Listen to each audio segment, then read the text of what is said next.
Journalist YNR. ఆంధ్రప్రదేశ్లో YSR Congress party అధినేత జగన్మోహన్ రెడ్డి పులివెందుల ఎమ్మెల్యేగా విజయం సాధించారు. ఆయన 11 మంది ఎమ్మెల్యేలు ఆయన పార్టీ కలిగి ఉన్నారు. అసెంబ్లీలో ప్రతిపక్ష హోదా ఉండాలి అంటే 10% శాసనసభ్యుల అవసరం ఉంటుంది. కనీసం 18 మంది శాసనసభ్యులు ఉంటేనే ఆంధ్రప్రదేశ్లో ప్రతిపక్ష హోదా వచ్చే అవసరం ఉంటుంది, వచ్చే అవకాశం ఉంటుంది టెక్నికల్గా. అయితే ఆంధ్రప్రదేశ్లో మేము తప్ప ఇంకో పార్టీ ఎవరు ప్రతిపక్షంలో లేదు కాబట్టి న్యాచురల్గా మమ్మల్ని ప్రతిపక్ష పార్టీగా గుర్తించాలి, ఇక్కడ ఆ పర్సంటేజ్ అనేది వర్తించదు అని జగన్మోహన్ రెడ్డి గారు చెప్తున్నమాట. దానికి సంబంధించి ఆయన లీగల్ ఫైట్ చేస్తున్నారు. సో కోర్టు స్పీకర్కు నోటీస్ ఇచ్చింది. ఈ అంశంపైన స్పందించాలని. స్పీకర్ వైపు నుంచి సమాధానం రాలేదు కాబట్టి కోర్టు తీర్పు కూడా ఆలస్యం అవుతుంది అనేది వైసీపీ చెప్తున్నమాట.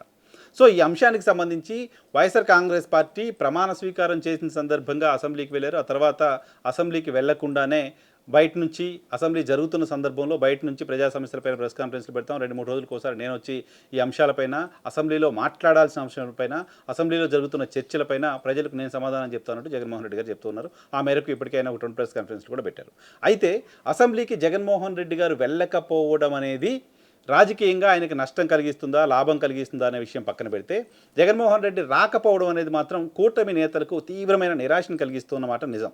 అసెంబ్లీలో భారీ మెజారిటీతో విజయం సాధించి అసెంబ్లీకి వచ్చిన తర్వాత అక్కడ కౌంటర్లు వేయాలన్నా, మాట్లాడాలన్నా, ఒక విమర్శ చేయాలన్నా సభలో తమ ప్రత్యర్థి పార్టీ కనపడకపోవడం అనేది కూటమి నేతలకు కిక్ ఇవ్వట్లేదు. కూటమి నేతలకు జగన్మోహన్ రెడ్డి సభకు వస్తే బాగుండు, సభలో కనపడితే బాగుండు, ఆయన కనపడితే ఒక మాట ఇక్కడ మనం అసెంబ్లీలో ఆయన చూస్తూ ఆయన్ని నేరుగా మాట్లాడితే బాగుండు అని చాలామంది ఉత్సుకతతో ఉన్నప్పటికీ వాళ్ళకి అటువంటి అవకాశం రాకపోవడంతో చాలా నిరాశలో వాళ్ళు ఉన్నారు. సో రావాలి జగన్, రావాలి అసెంబ్లీకి అంటూ పదే పదే మాట్లాడుతూ రావడం కూడా చూస్తున్నాం. స్పీకర్ గారు, డిప్యూటీ స్పీకర్ గారు కూడా ఆయన సభకి రావాలి అంటూ కోరుతూ ఉన్నారు. అయితే ఇప్పుడు 2-3 రోజుల నుంచి వినిపిస్తున్న మాట, తెలుగుదేశం పార్టీ మీడియాలోను, తెలుగుదేశం పార్టీ సోషల్ మీడియాలోను, రకరకాల ప్లాట్ఫామ్స్లోనూ వస్తున్న వార్తలు జగన్మోహన్ రెడ్డి పైన అనర్హత వేటు వేయబోతున్నారా, అనర్హత వేటు వేయడానికి సంబంధించిన పాసిబిలిటీ ఉందా అని. జనరల్గా ప్రొసీజర్ ఏంటి అనేది ఇంకా పూర్తిగా మనకు తెలియదు. శాసనసభ వ్యవహారాలకు సంబంధించిన నిష్ణాతులు ఈ అంశంపై చెప్పాలైతే, సభకు రాలేదు అని అనర్హత వేటుకి గురైన వాళ్ళ సంఖ్య మాత్రం మనకి ఎక్కడ కనిపించదు పెద్దగా. తెలుగు రాష్ట్రాలకు సంబంధించి కూడా అటువంటి ఎగ్జాంపుల్స్ ఏమీ లేవు. తెలుగు రాష్ట్రాలకు సంబంధించి అటువంటి ఎగ్జాంపుల్స్, సభకు వెళ్లకుండా ఉన్న వాళ్ళకి సంబంధించిన ఎగ్జాంపుల్స్ ఉన్నాయి, కానీ సభకు వెళ్ళకపోతే అనర్హత వేటుకు గురయ్యారు అనే ఎగ్జాంపుల్స్ మన దగ్గర కనపడట్లేదు. ఆంధ్రప్రదేశ్ అసెంబ్లీలో ఉమ్మడి రాష్ట్రంలో కావచ్చు, ఇప్పుడు కావచ్చు, సభకు వెళ్లకుండా ఉన్న నాయకుల సంఖ్య చాలామంది ఉంది. సో సభకు వెళ్ళని వాళ్ళు ఒక పర్టికులర్ టైం బాండ్ లోపు అక్కడ సంతకం చేయాల్సి ఉంటుంది. కనీసం 3-4 సెషన్స్కి ఒకసారైనా సభకు వెళ్ళాలని ఒక నిబంధన ఒకటి ఉంటుంది. వెళ్ళకపోతే మీ సభ్యత్వం రద్దు అవుతుంది అనే మాట వింటున్నాం తప్ప రద్దయిన సందర్భం మాత్రం మనం చూసింది లేదు. ఉమ్మడి రాష్ట్రంలో చంద్రబాబు నాయుడు గారు ముఖ్యమంత్రిగా ఉన్న సందర్భంలో రాజశేఖర్ రెడ్డి గారు కూడా అప్పుడు ప్రభుత్వం పైన పోరాటం చేస్తున్న క్రమంలో అసెంబ్లీలో దీక్షలు చేశారు. ఆ తర్వాత ఆ దీక్షలు విరమించారు. ఆ తర్వాత సభకు వెళ్ళనంటూ శపథం చేశారు. ఆయన కూడా నాకు తెలిసి ఒక 9-10 నెలల పాటు లాస్ట్ టెన్యూర్ 2003 నుంచి 2004 వరకు అసెంబ్లీకి వెళ్ళలేదు. ఓ ఏడాది పాటు ఆయన అసెంబ్లీకి వెళ్ళలేదు. బట్ రాజశేఖర్ రెడ్డి గారికి సంబంధించిన సభ్యత్వం రద్దు కాలేదు. దానికంటే ముందు ఎన్టీ రామారావు గారు ప్రతిపక్ష నేతగా ఉన్న సమయంలో కూడా 1989 నుంచి 94 మధ్యలో ఆయన కూడా అసెంబ్లీకి కొంతకాలం వెళ్ళి ఆ తర్వాత అసెంబ్లీకి వెళ్ళలేదు. అసెంబ్లీకి సంబంధించిన వ్యవహారాలు, తెలుగుదేశం పార్టీకి సంబంధించిన అసెంబ్లీలో ఆ పార్టీకి సంబంధించిన కోఆర్డినేషన్, ఆ పార్టీకి సంబంధించిన ఫైట్ అంతా కూడా చంద్రబాబు నాయుడు గారు మానిటర్ చేస్తూ వచ్చారు 89 నుంచి 94 వరకు కూడా. సో అప్పుడు కూడా ఎన్టీ రామారావు గారి పైన అనర్హత వేటు పడలేదు. ఆ తర్వాత జగన్మోహన్ రెడ్డి గారు ఉమ్మడి రాష్ట్రం విడిపోయిన తర్వాత హైదరాబాద్లోనే అసెంబ్లీ ఉన్న సందర్భంలో అసెంబ్లీలో తనని మాట్లాడనివ్వట్లేదో, మాట్లాడే అవకాశం ఇవ్వట్లేదో, లేకపోతే మేము చెప్పిన మాటలని గేల్ చేస్తున్నారనో, వాటెవర్ రకరకాల కారణాలతో ఆయన ఈ అసెంబ్లీ నుంచి బయటికి వెళ్ళిపోతున్నారంటూ తనకు సంబంధించిన 60 మందికి పైగా ఎమ్మెల్యేలతో కలిసి అసెంబ్లీ నుంచి బయటకు వచ్చారు. దాదాపు రెండేళ్ల ముందే ఆయన అసెంబ్లీ నుంచి బయటకు వచ్చారు. బయటకు వచ్చి పాదయాత్ర పేరుతో ప్రజల దగ్గరికి వెళ్ళారు. సో మళ్ళీ ఆయన అసెంబ్లీ మొహం చూడలేదు. మళ్ళీ ముఖ్యమంత్రిగానే ఆయన అసెంబ్లీలో అడుగుపెట్టారు. ఆ 2 సంవత్సరాల కాలం జగన్మోహన్ రెడ్డి అసెంబ్లీకి వెళ్ళని సందర్భంగా కూడా అప్పుడు కూడా కూటమి అధికారంలో ఉంది, Janasena, TDP, BJP. But Janasena అప్పుడు ప్రభుత్వంలో లేదు, కానీ బయట నుంచి ఆ పార్టీ మద్దతు ఇస్తూ వచ్చింది.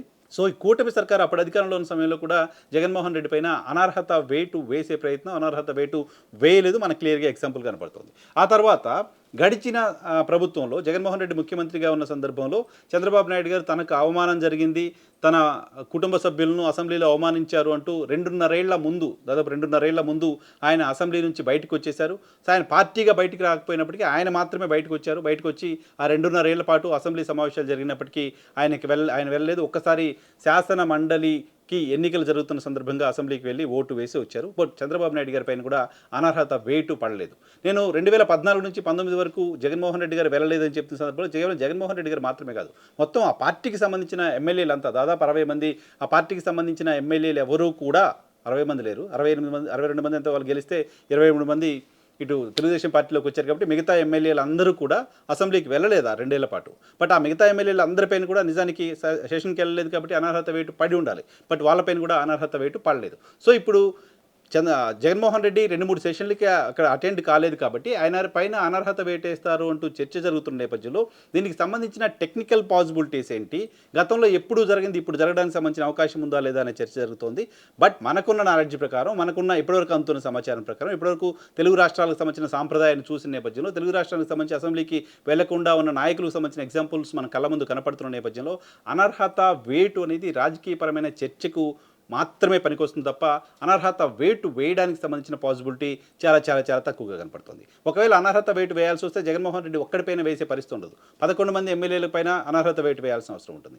ఇప్పుడున్న పరిస్థితుల్లో 11 మంది ఎమ్మెల్యేల పైన అనర్హత వేటు వేసి మళ్ళీ ఎన్నికలకు వెళ్ళి ఆ 11 స్థానాల్లో పోటీ చేసే పరిస్థితిలో కూటమి ఉందా అంటే కూటమి నాయకులు ఉన్నామని చెప్పొచ్చు. కానీ ఖచ్చితంగా అటువంటి పరిస్థితుల్లో అటువంటి పరిస్థితిని తెచ్చుకునే ఆలోచనలో కూటమి సర్కారు ఉంటుందని ఎవరూ భావించే పరిస్థితి ఉండదు. కాబట్టి అనర్హత వేటుకు సంబంధించిన చర్చ రాజకీయపరమైన చర్చకి మాత్రమే పరిమితం అవుతుంది తప్ప అది యాక్షన్ రూపంలో వెళ్ళడానికి సంబంధించిన ఆస్కారం చాలా చాలా చాలా తక్కువగా ఉంటుంది. ఒక చిన్న పాసిబిలిటీ ఉంది ఏంటంటే ఆంధ్రప్రదేశ్లో సాంప్రదాయాలు లేవు. ఇప్పుడు రాజకీయపరంగా ఎవరు సాంప్రదాయాలు పాటించే పరిస్థితుల్లో లేరు.